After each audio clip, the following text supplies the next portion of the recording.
Hmm. ban genre match moom lañ moo ñuy xaar suñu diggante ak Norvège ak naka lañ war a mën a aborder match bi pour sortir de ce match avec un résultat positif parce que y a quatre Ce ou cinq sera, points à prendre.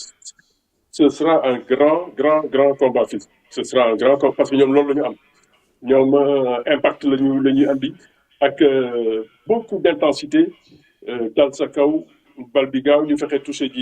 ji alal loolu nag comme ñun suñu morphologie mayuñu loolu on va pas aller sur ce truc là on va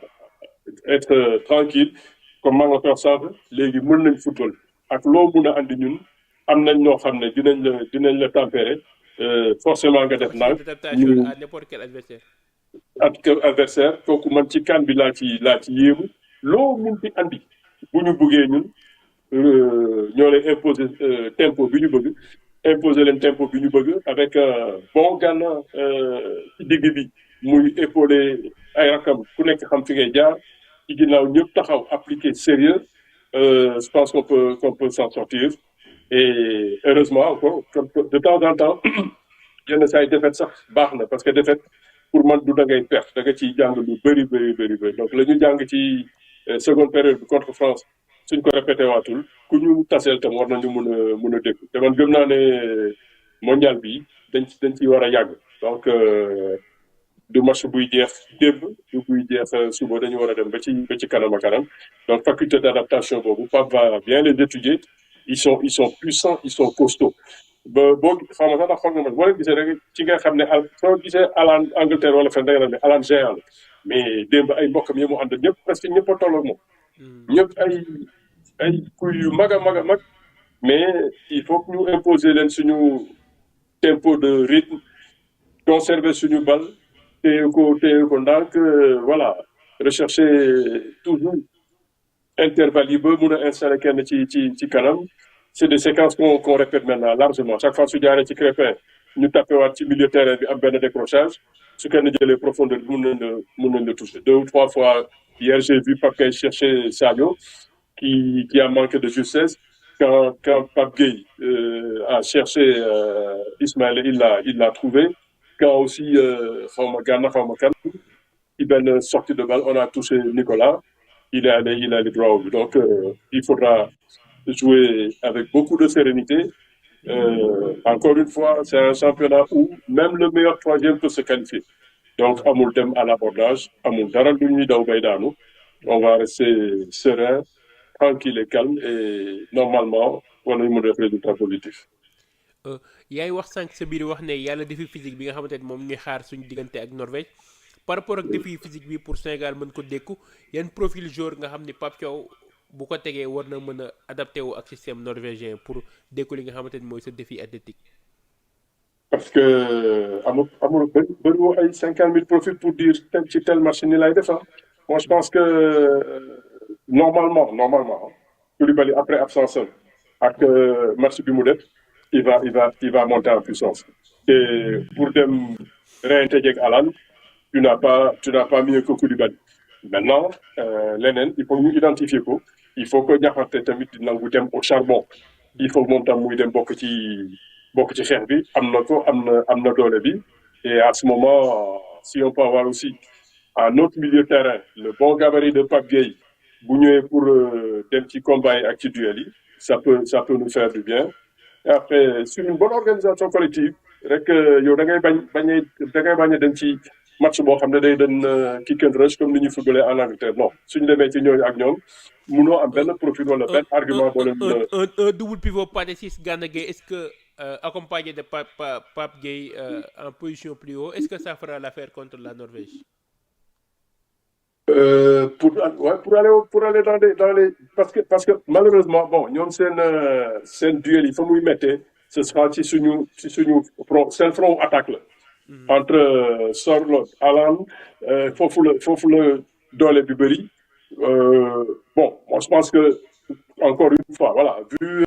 un peu la prestation moyenne de Lamine la rentrée un peu quelconque de Habib peut-être pour mun a gën a resserrer les lignes Pathé mun na ñëw jege Gana ci combat bi mais lui aussi quand tu fais attention hier il fait une rentrée assez mitigée assez mitigée pense daal que Pa Ibrahima li ma gëm daal mooy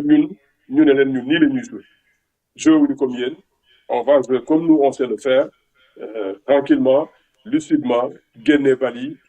déplacement yi baax ñuy laaj ci intervalle yi parce que am nañ ay sorties de balle yoo xam ne chaque fois que maintenant Gana décroche tu le touches appui remise Sadio dugg intervalle ci digg bi pour libérer couloir bi moom tam soo ko jotee bal bi dina génn en ce moment bu bal bi génnee soxloo nekk fi di bëre gars yi quoi parce que yow ma physiquement ou athlétiquement ñu mun a dem di xeex bi jéeg ñooyu il faudra leur confisquer la balle et mettre la balle au sol def li ñu xam fexe su génnee nag encore une fois su génnee cette fois-ci peut-être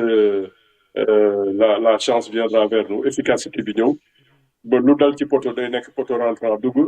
lu ñuy centre day nekk centre bu juste Nicolas Yeggali et à ce moment on retrouvera beneen visage xar kanamu Sénégal bu rafet loolu daal laa gën a yaakaar ne foofu la ñu war a jëm et non añ dem ci xeex ak combat. donc soyons positif xam ni am na lu ñuy xaar y a deux matchs yi nga xam ne moo ñuy xaar suñu gaynde yi alors doyen lan ngay tàggatoo avec les amis internautes de Sénégal 7 yi waxtaan ak yow moom. Sénégal 7 daal Sénégal 7 daal internautes yi Pa Ibrahima leen laa leen di wax na seen xel dal na seen xel dal première période bi ngeen wone démb contre France àdduna yëpp reconnaître na c'est presque master class donc kooku su dee tànduwuñ ko mun koo répéter mondial bi nañ ci jëm ci kanam et y a des lendemains yoo xam ne gis naa guddee tëdd bëri Sénégal ambiance yi gën a neex incha allah donc na xelu ñëpp dal comme je dis man en temps mondial bi laa doon xool est-ce que parce que dama am benn mot bu may tàmm di wax et loolu depuis 2002 ba ñu jëkkee war a jouer France ndeysaan je me rappelle 6 heures du matin bi maa ngi toog li ma jëkk xalaat mooy est-ce que on sera ridicule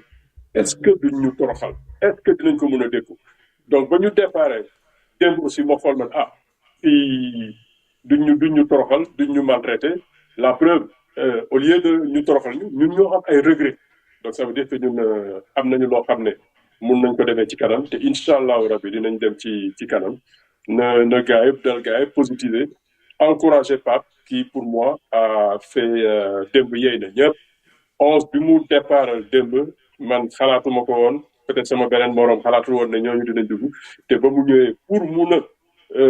andi équipe bi ñëpp respecté ko il a réussi son pari donc dafa waroon surfe ci loolu rek après rek prévoir un peu baisse de régime bi ñu dem mais sinon comme on dit chez vous lépp moo ji jërë ngeen jëf merci à tout le monde merci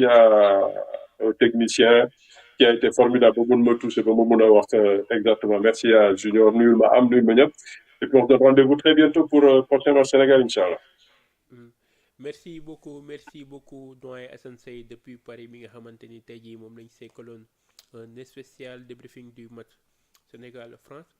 comme ni nga ko waxee rek di wax sénégalais yi soyons positifs ñiy pousser ñi nga xamante ni moom mooy suñ gaynde yi pour ñu dem ci compétition bi parce que y a deux matchs qui nous attendent contre Norvège ak contre Irak 6 points à défaut 4 points à prendre pour ñu qualifier yi nga xamante ni moom mooy prochain tour yi gars yi nañ manko gën a ñaax suñu gaynde yi actuellement moment wu union la derrière cette équipe comme ni ko le capitaine ak Krépin Diatta dem waxee en zone mixte ne ñi ngi ñaax sénégalais yi ñu daal di yokk doole pour ñu mën a atteindre li nga xamante ni moom mooy seen objectif si mondial bi di rafetlu bu baax a baax ñi nga xamante ni ñoom ñoo nekkoon ci xarala bi Ismaïla bi nga xamante ni moom moo nekk ci technique bi Junior ci coordination bi Abdou bi nga xamante ni moom mooy gérer li nga xamante ni moom mooy exploitation yi di dox dig daje ba ëllëg ak yeneen i débrief